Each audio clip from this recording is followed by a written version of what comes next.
Hi friends, welcome to my channel. రీసెంట్గా నాకు ఒక కామెంట్ వచ్చిందండి. వర్టికల్గా ఎలా స్క్రోల్ చేస్తారు అని అడిగారు. సో వాళ్ళ కోసమే ఈ వీడియో చేస్తున్నాను. ఓకే, ముందుగా మనం ఒక ఇమేజ్ని డౌన్లోడ్ చేసి పెట్టుకోవాలి. నేను వీడియోస్కి యూస్ చేస్తున్న యాప్ ఇన్షాట్. ఇప్పుడు ఇన్షాట్ ఓపెన్ చేసి వీడియో క్లిక్ చేసి తర్వాత న్యూ మీద క్లిక్ చేయాలి. ఇక్కడ బ్లాంక్ అని కనిపిస్తుంది కదండి, అది సెలెక్ట్ చేసుకొని క్యాన్వాస్ని క్లిక్ చేసి మన వీడియో ఏ రేషియో కావాలని సెలెక్ట్ చేసుకోవాలి.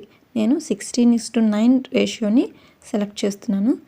ఇప్పుడు మన వీడియో ఎంత లెంత్ కావాలో అంతవరకు మనం డ్రాగ్ చేసుకోవాలి. నేనైతే ఇక్కడ 35 సెకండ్స్ వరకు వీడియోని డ్రాగ్ చేసుకున్నాను. ఇప్పుడు బ్యాక్గ్రౌండ్ ఐకాన్ని మనం సెలెక్ట్ చేసుకోవాలి. ఇందులో మనం మనకి ఇష్టమైన బ్యాక్గ్రౌండ్ కలర్ని సెలెక్ట్ చేసుకోవచ్చు.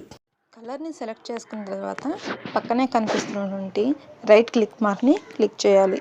ఇప్పుడు మన ఇమేజ్ని తెచ్చుకోవడానికి పిఐపి టూల్, ఈ టూల్ని యూస్ చేస్తాం. ఇక్కడ మనం డౌన్లోడ్ చేసుకున్నటువంటి ఇమేజ్ని మనం సెలెక్ట్ చేసుకోవాలి. నేను ఈ ఇమేజ్ని స్క్రీన్ షాట్ తీసుకున్నానండి, అందుకని నేను దీన్ని క్రాప్ చేసుకుంటున్నాను. మనకు కావాల్సినంత సైజులో క్రాప్ చేసుకున్న తర్వాత జూమ్ చేసుకొని ఇప్పుడు ఈ ఇమేజ్ని కిందకి డ్రాగ్ చేసుకోవాలి. మెల్లగా ఒక సింగిల్ లైన్ కనపడేలాగా పెట్టుకుని కిందకి డ్రాగ్ చేసుకొని ఉంచుకోవాలి. వీడియోలో చూపిస్తున్న ప్లేస్లో క్లిక్ చేస్తే క్లిప్ ఎండ్ వీడియో ఎండ్ అని వస్తుంది. వీడియో ఎండ్ని క్లిక్ చేయండి.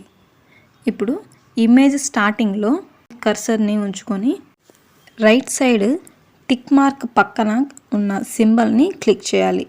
దాన్ని క్లిక్ చేస్తే ఇమేజ్ మీద గ్రీన్ కలర్ సింబల్ అనేది మనకు కనిపిస్తుంది. ఆ తరువాత ఇమేజ్ ఎండింగ్లో కర్సర్ని ఉంచి రైట్ మార్క్ పక్కన ఉన్నటువంటి సింబల్ని మళ్ళీ క్లిక్ చేయాలి. ఇప్పుడు కిందకి డ్రాగ్ చేసి పెట్టుకున్న ఇమేజ్ని నిదానంగా పైకి డ్రాగ్ చేస్తూ ఉండాలి. ఫాస్ట్గా పైకి డ్రాగ్ చేస్తే మనకి ఇమేజ్ కూడా చాలా ఫాస్ట్గా స్క్రోల్ అయిపోతూ ఉంటుంది. కాబట్టి నిదానంగా ఇమేజ్ ఎండింగ్ వరకు స్లోగా డ్రాగ్ చేయండి.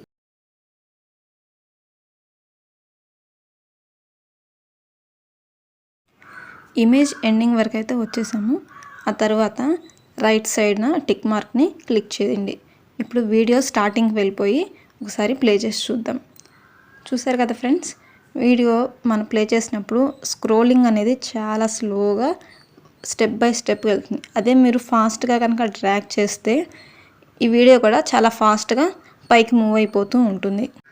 ఇంతేనండి, ఒక ఇమేజ్ని చాలా ఈజీగా స్క్రోల్ చేసుకోవచ్చు. ఫస్ట్ టైం చేసే వాళ్ళకి కొంచెం కష్టంగా ఉండొచ్చు. 1-2 సార్లు ట్రై చేస్తే మీరు చాలా ఈజీగా స్క్రోల్ చేయడం నేర్చుకోవచ్చు. ఇది ఒక ఇమేజ్ని స్క్రోల్ చేసే వీడియో.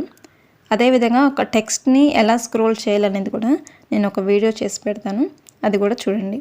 ఇప్పుడు వీడియోకి పైన సేవ్ బటన్ కనిపిస్తుందండి, ఆ సేవ్ బటన్ క్లిక్ చేసి మన వీడియోని సేవ్ చేసుకుందాం. వీడియో సేవ్ అయ్యి గ్రీన్ మార్క్ వచ్చేసింది. తర్వాత పైన కనిపిస్తున్నటువంటి హోమ్ బటన్ని ప్రెస్ చేస్తే మనం బ్యాక్ వెళ్ళిపోవచ్చు. మీకు ఈ వీడియో నచ్చినట్లయితే లైక్ చేసి, షేర్ చేసి, సబ్స్క్రైబ్ చేయండి. Thank you so much friends.